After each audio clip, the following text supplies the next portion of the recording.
Hello listeners, आप सुन रहे हैं यादें with Anju, poetries and stories जो आपको आपसे मिलवाती है। आज की कहानी श्री रविन्द्रनाथ टैगोर जी की लिखी हुई है और कहानी का शीर्षक है एक रात। एक ही पाठशाला में सुरबाला के साथ पढ़ा हूँ और बहू बहू जिसमें छोटी लड़कियाँ घूंघट निकालकर बहू बनने का अभिनय करती हैं खेला हूँ। उसके घर जाने पर सुरबाला की माँ मुझे बहुत प्यार करती थी और हम दोनों को साथ बिठाकर कहती, वाह कितनी सुंदर जोड़ी है। मैं छोटा था किंतु बात का अभिप्राय प्राय समझ लेता था। सुरबाला पर अन्य सर्वसाधारण की अपेक्षा मेरा कुछ विशेष अधिकार था। ये धारणा मेरे मन में बद्धमूल हो गई थी। इस अधिकार बद्ध से मुक्त होकर मैं उस पर शासन और अत्याचार ना करता हूँ, ऐसी बात नहीं है। वो भी सहिष्णु भाव से हर तरह से मेरी फरमाइश पूरी करती और दंड वहन करती। पूरे मोहल्ले में उसके रूप की प्रशंसा थी, किंतु बर्बर बालक की दृष्टि में उस सौंदर्य का कोई महत्व न था। मैं तो बस यही जानता था कि सुरबाला ने अपने पिता के घर में मेरा प्रभुत्व स्वीकार करने के लिए जन्म लिया है, इसलिए विशेष रूप से वो मेरी अवहेलना की पात्री है। मेरे पिता चौधरी जमींदार के नायब थे। उनकी इच्छा थी कि मेरे काम करने योग्य होते ही जमींदारी का काम सिखाकर कहीं गुमास्तागिरी दिला दें, किंतु मैं मन ही मन इनका विरोध करता था। हमारे मोहल्ले के नील रत्न जिस तरीके से घर से भागकर कलकत्ता में पढ़ना लिखना सीखकर कलेक्टर साहब के नाजीर हो गए थे, उसी तरह मेरे जीवन का लक्ष्य भी अति उच्च था। कलेक्टर का नाजीर ना बन सका तो जजी अदालत के हेड क्लर्क हो जाऊंगा, यही मन ही मन निश्चय कर लिया था। मैं हमेशा देखा करता था कि मेरे पिता इन अदालती जीवों का बड़ा सम्मान करते थे। अनेक अवसरों पर मछली, तरकारी, रुपए, पैसे से इनकी पूजा अर्चना करनी पड़ती थी।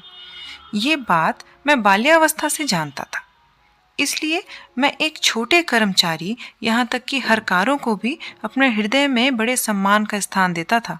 यो हमारे बंगाल के पूज्य देवी देवता थे। 33 कोटि देवी देवताओं के छोटे छोटे नवीन संस्करण। कार्य सिद्धि संबंध में स्वयं सिद्धिदाता गणेश की अपेक्षा इनके प्रति लोगों की आंतरिक निर्भरता कहीं अधिक थी। अतएव पहले गणेश को जो भी कुछ प्राप्त होता था वो आजकल इन्हें मिलता था। नील रत्न की दृष्टिदान से उत्साहित होकर मैं एक दिन विशेष सुविधा पाकर कलकत्ता भाग गया। पहले तो गांव के एक परिचित के यहाँ ठहरा, उसके बाद पढ़ाई के लिए पिता से भी थोड़ी सहायता मिलने लगी। पढ़ना लिखना नियम पूर्वक चलने लगा। इसके अतिरिक्त मैं सभा समितियों में भी योग देता था। देश के लिए प्राण विसर्जन करने की तत्काल आवश्यकता थी, इस विषय में मुझे कदापि संदेह न था, किंतु ये दुस्साध्य कार्य किस प्रकार किया जा सकता है मैं नहीं जानता था। ना कोई इसका दृष्टांत ही दिखाई पड़ता था, पर इससे मेरे उत्साह में कोई कमी नहीं आई। हम देहाती थे। कम उम्र में ही प्रौढ़ बुद्धि रखने वाले कलकत्ता वालों की तरह हर चीज का मजाक उड़ाना हमने नहीं सीखा था। इसलिए हम लोग चंदे की किताब लेकर भूखे प्यासे दोपहर की धूप में दर दर भीख मांगते, किनारे खड़े होकर विज्ञापन बांटते, सभा स्थलों में जाकर बेंच कुर्सी लगाते। दलपति के बारे में किसी ने कुछ कह दिया तो कमर बांधकर मारपीट पर उतारू हो जाते। शहर के लड़के हमारे ये लक्षण देखकर हमें गंवार कहते। आया तो था नाजिर का रिश्तेदार बनने, पर मैजिनी गहरी बाल्टी बनने की तैयारी करने लगा था। इसी समय मेरे पिता और सुरबाला के पिता ने एक मत होकर सुरबाला के साथ मेरा विवाह करने का निश्चय किया। मैं 15 वर्ष की अवस्था में कलकत्ता भाग आया था। उस समय सुरबाला 8 वर्ष की थी। अब मैं 18 वर्ष का हूँ। मेरे पिता के अनुसार मेरे विवाह की आयु धीरे धीरे निकलती जा रही है, पर मैंने मन ही मन यह प्रतिज्ञा कर ली थी कि आजीवन अविवाहित रहकर स्वदेश के लिए मर मिटूंगा। मैंने पिता से कहा, पढ़ाई पूरी किए बिना मैं विवाह नहीं कर सकता। 2-4 महीने बाद ही खबर मिली कि वकील रामलोचन बाबू के साथ सुरबाला का विवाह हो गया। मैं तो पतित भारत की चंदा वसूली के काम में व्यस्त था। मुझे यह समाचार अत्यंत तुच्छ मालूम पड़ा। एंट्रेंस पास कर लिया था, फर्स्ट ईयर आर्ट्स करने के लिए विचार था। तभी पिता की मृत्यु हो गई। परिवार में मैं अकेला नहीं था। माता थी, 2 बहनें थीं। इत्ते में पढ़ाई छोड़कर काम की तलाश में निकलना पड़ा। बहुत कोशिशों के बाद नोवाखाली डिवीज़न में एक छोटे से स्कूल के असिस्टेंट मास्टर का पद मिला। सोचा मेरे उपयुक्त काम मिला है। उद्देश्य और उत्साह प्रदान करके प्रत्येक विद्यार्थी को भावी भारत का सेनापति बना दूंगा। काम आरंभ कर दिया, पर देखा भारत के भविष्य की अपेक्षा आसन्न इम्तिहान की चिंता कहीं ज़्यादा की जाती थी। छात्रों को ग्रामर और अलजेब्रा के बाहर कोई बात बताने पर हेडमास्टर नाराज हो जाते। 2-1 महीने में मेरा उत्साह ठंडा पड़ गया। हमारे जैसे प्रतिभावान लोग घर में बैठकर अनेक प्रकार की कल्पनाएं करते हैं, पर अंत में कर्म क्षेत्र में उतरते ही कंधे का बोझ ढोते हुए पीछे से पूंछ मरोड़ी जाने पर सिर झुकाए सहिष्णु भाव से प्रतिदिन खेत गुड़ने का काम कर संध्या को भरपेट चारा पाकर ही संतुष्ट रहते हैं। फिर कूद फांद का उत्साह ही नहीं रहता। आग लगने के डर से एक ना एक मास्टर को स्कूल में रहना पड़ता। उस समय मैं अकेला था, इसलिए यह भार मेरे ही ऊपर आया। स्कूल के एक बड़े 8 साला से सटी हुई झोपड़ी में मैं रहता था। स्कूल बस्ती से कुछ दूर एक पुष्करणी के किनारे था। चारों ओर सुपारी, नारियल और मदार के पेड़ तथा स्कूल से लगे आपस में सटे नीम के 2 पुराने विशाल छाया देने वाले पेड़। अभी तक मैंने एक बात का उल्लेख नहीं किया, ना मैंने उसे योग्य समझा। यहाँ के सरकारी वकील रामलोचन का घर हमारे स्कूल के पास ही था और उनके साथ उनकी स्त्री मेरी बाल्य सखी सुरबाला मैं जानता था। रामलोचन बाबू के साथ मेरा परिचय हुआ। सुरबाला के साथ मेरा बचपन में ही परिचय था। ये रामलोचन बाबू जानते थे या नहीं जानते ये मैं नहीं जानता। मैंने भी नया परिचय होने के कारण इस विषय में कुछ कहना उचित नहीं समझा। यही नहीं, सुरबाला किसी समय मेरे जीवन के साथ किसी रूप में जुड़ी थी, यह बात मेरे मन में ठीक तरह से उठी भी नहीं। एक दिन छुट्टी के दिन रामलोचन बाबू से भेंट करने उनके घर गया। याद नहीं किस विषय में बातचीत हो रही थी, शायद वर्तमान भारत के दुर्व्यवस्था के संबंध में। ये बात ना थी कि वे उसके लिए विशेष चिंतित या उदास थे, किंतु विषय ऐसा था कि हुक्का पीते पीते उस पर यूं ही 1-1.5 घंटे तक शोक या दुख प्रकट किया जा सकता था। तभी बगल के कमरे में चूड़ियों की हल्की सी खनखनाहट, साड़ी की सरसराहट और पैर की भी कुछ आहट सुनाई दी।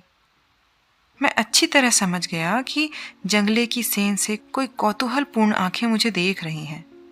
मुझे तत्काल वे आंखें याद आईं। विश्वास, सरलता और बाल सुलभ प्रीत से छलछलाती 2 बड़ी बड़ी आंखें, काली काली पुतलियां, घनी काली पलकें और स्थिर स्निग्ध दृष्टि। सहसा मेरे हस्तपिंडों को मानो किसी ने खड़ी मुट्ठी से भींच लिया। वेदना से मेरा अंतरंग धंधना उठा। मैं लौटकर घर आ गया, किंतु ये व्यथा बनी रही। पढ़ना लिखना जो भी करता, किसी भी तरह मन का ये भार दूर न होता। शाम के समय मैं कुछ शांत चित्त होकर सोचने लगा कि आखिर ऐसा हुआ क्यों। उत्तर में मन बोला, तुम्हारी वो सुरबाला कहाँ गई? मैंने कहा, मैंने तो उसे स्वेच्छा से छोड़ दिया था। वो क्या मेरे लिए ही बैठी रहती? मन के भीतर से कोई बोला, उस समय जिसे चाहते ही पा सकते थे, उसे अब सर पटक के मर जाने पर भी एक बार देखने तक का अधिकार तुम्हें नहीं मिल सकता। बाल्यावस्था की वो सुरबाला तुम्हारे कितने भी निकट क्यों ना हो, चाहे तुम उसकी चूड़ियों की खनखनाहट सुनते रहो, उसके बालों की सुगंध की महक पाते हो, किंतु तुम्हारे बीच एक दीवार बनी रहेगी। मैंने कहा, जाने भी दो, सुरबाला मेरी कौन है? उत्तर मिला, आज तो सुरबाला तुम्हारी कोई नहीं है, लेकिन सुरबाला क्या नहीं हो सकती थी? सच बात है, सुरबाला मेरी क्या नहीं हो सकती थी।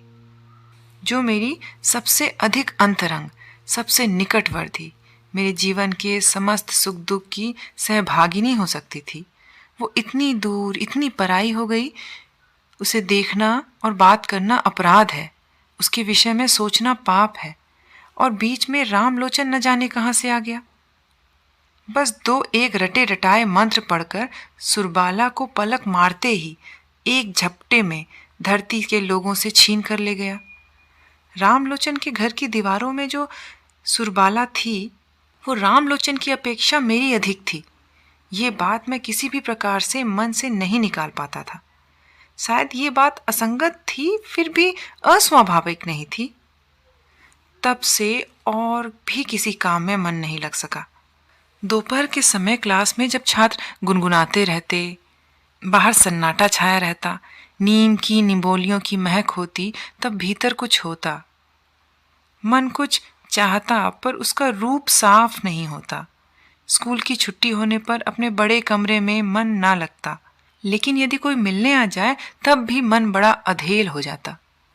संध्या समय पुष्करणी के किनारे सुपारी नारियल के वृक्षों के अर्थहीन मरमर ध्वनि सुनते सुनते सोचता, मनुष्य समाज एक जटिल भ्रम जाल है।